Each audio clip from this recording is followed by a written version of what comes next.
Welcome back to the Lens Rentals channel. It is really good to be seeing you. Today we are talking about compact travel cameras because believe it or not, in 2025, travel is on the rise. With increased spending, global travelers are predicted to spend around 9% more in 2025 compared to previous years. And US domestic leisure travel is forecast to increase by 3.9% and reaching more than $1 trillion in 2025. It's safe to say that people are spending their money on experiences, memories, and good times. And you're gonna need a camera to capture all three of those. But which one is right for you? Today we've got three of the best and brightest names in the biz and their prominent flagship travel cameras. I'm gonna highlight a few key features that I think will help you make your decision. I can guarantee you that this will be an unbiased review because we as a rental house don't really have an affinity to just one brand.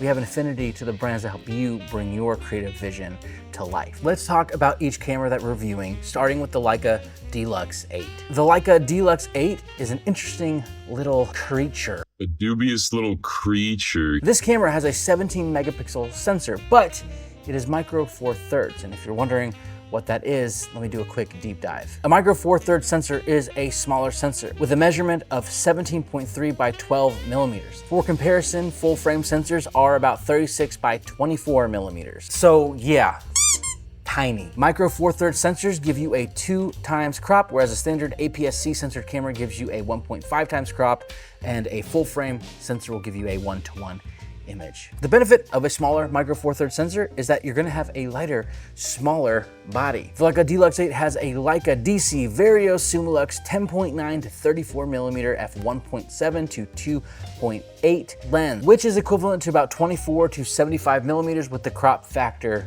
factored in. If you want a full in-depth analysis of every camera, because we're not gonna get into everything today, you can check out the PDF that I've attached below in the comments. That's gonna have each camera listed side by side, as well as highlighting their key differences. Next up, we have the coveted Fuji X100VI. First off, can you believe that this camera is still sold out everywhere? This is the benefit of being a rental house, is that you can rent it, skip the line since you're trying to purchase it, but I digress. Someone has to have it in stock, please. The X100VI has a 40.2 megapixel APS-C trans CMOS 5 HR sensor. This camera has a fixed 23 millimeter lens, which is a 35 millimeter with the 1.5 crop because this is an APS-C censored camera. And the aperture range on the X100VI is 2 to 16. If you're keeping score at home, the Fuji has a fixed aperture. So whatever you set it to, it's gonna stick at that aperture, while the Leica has a variable aperture. So while you zoom, it will also change its aperture. If that's important to you, it's something worth considering. And last on the list is the Sony ZV-E1. This is the only camera that doesn't have a fixed lens on it. The Sony ZV-E1 has a full frame 12 megapixel CMOS sensor, which gives you that 1:1 ratio, 35 equals 35, 50 equals 50, you get it. Let's just go ahead and give blanket statements here. They all shoot video. They all have manual shooting modes, automatic shooting modes, LCD screens, while the Sony ZV-E1 is the only screen that flips all the way out. The X100VI flips up, and then the Leica is fixed, no flipping. Now that we've had a brief overview of each camera specs, let's go ahead and look at what makes them different, what really sets them apart. First up, fixed lenses. Akin to the days of dispo cameras and Coolpix, the fixed lens is designed to make photo taking as easy and seamless as possible, but it comes at a cost. With a fixed lens, well, of course, you're fixed. You're stuck with the focal length. But maybe you've been wondering if that's even really that big of a deal. Well, it doesn't have to be, as long as you learn to work around these parameters. Limited aperture ranges, limited focal ranges, and limited design elements mean you may be missing out on some of the best glass available and other key features that are required for certain types of photography. Now, Fuji has things like adapter glass that you can put on the camera to give you a wider range or a zoomed in range. But I'm gonna argue that that kind of defeats the purpose, right? Like the point is to have one lens. And the idea is when you're traveling, when you're using these cameras, this one lens limits you, but also maybe helps you create and think in that focal range that you're at. I'd say a benefit of the Leica Deluxe 8 is that it is a zoom lens, and boy, does that puppy zoom.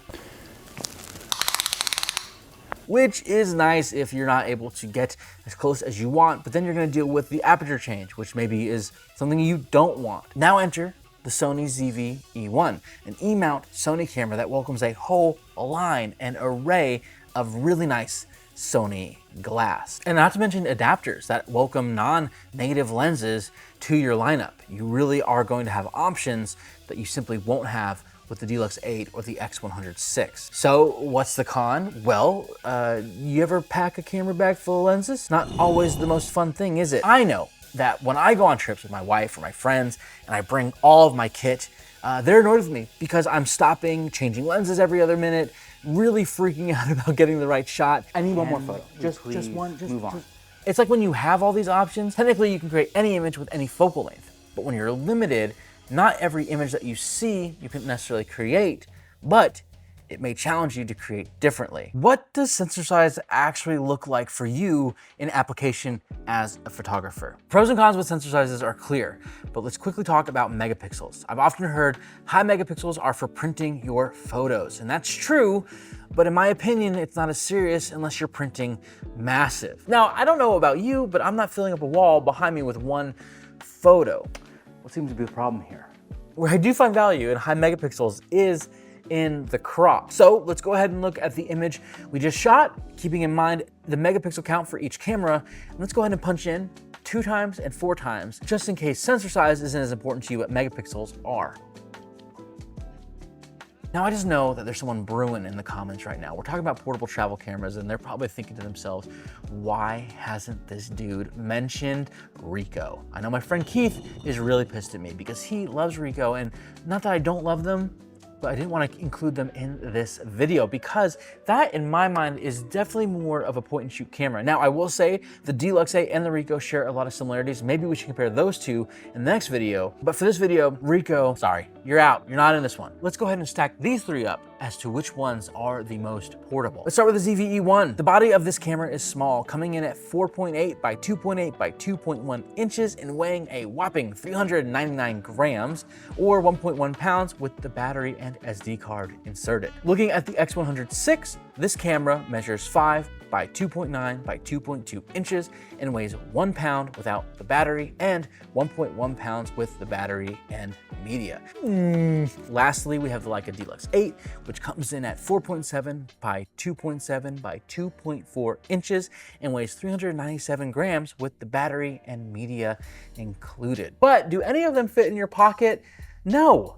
No, they don't. None of these cameras are fitting in your pocket, but they can go in a shoulder bag. They can go in a backpack that's even non-camera specific. With any camera these days, it's not so much about which one is better because all of these manufacturers are cranking out great cameras that we couldn't even have comprehended would have existed 5, 10 years ago. And while it is true that all these cameras are great and they can all find a welcome home on anyone's shelf or in their bag, and we can all sit around the campfire and sing Kumbaya together, we set out to figure out which of these compact travel cameras is going to be right for you. With so many factors to consider, I'm breaking it down to 3 categories. Easiest to use, most versatile, and lastly, the most impressive. The camera that wins easiest to use is the Leica Deluxe 8. Next, the camera that will cover all your bases. Maybe it's a little more complex. Maybe it requires a little bit more skill. The winner for most versatile is the Fuji X100VI. And lastly, the parameters for this is the camera that when you take a photo and you look at the image on the back and you think back to using it, all you can really say is, wow, that was great. The winner of most impressive is actually going to be a tie between the Leica Deluxe 8 and the Sony ZV-E1. Wait, hold on. I kind of want to give it to all 3. I know that's going to be so annoying, but you know what? It's my video. They're all very impressive. They all win gold. It's a 3-way tie. I don't care. They all make me want to pick up the camera. They all make me want to go out and shoot. At the end of the day, it all boils down to your preference and your comfort level and what you want out of a camera. But I do hope that this video was helpful for you as you prep for your next photography adventure. If it did help, please consider liking, commenting, subscribing so we can keep making these videos and keep giving you unbiased reviews from your favorite rental house. We're here to help. Lens Rentals, that's us. All right, I'll see you in the next one. Peace.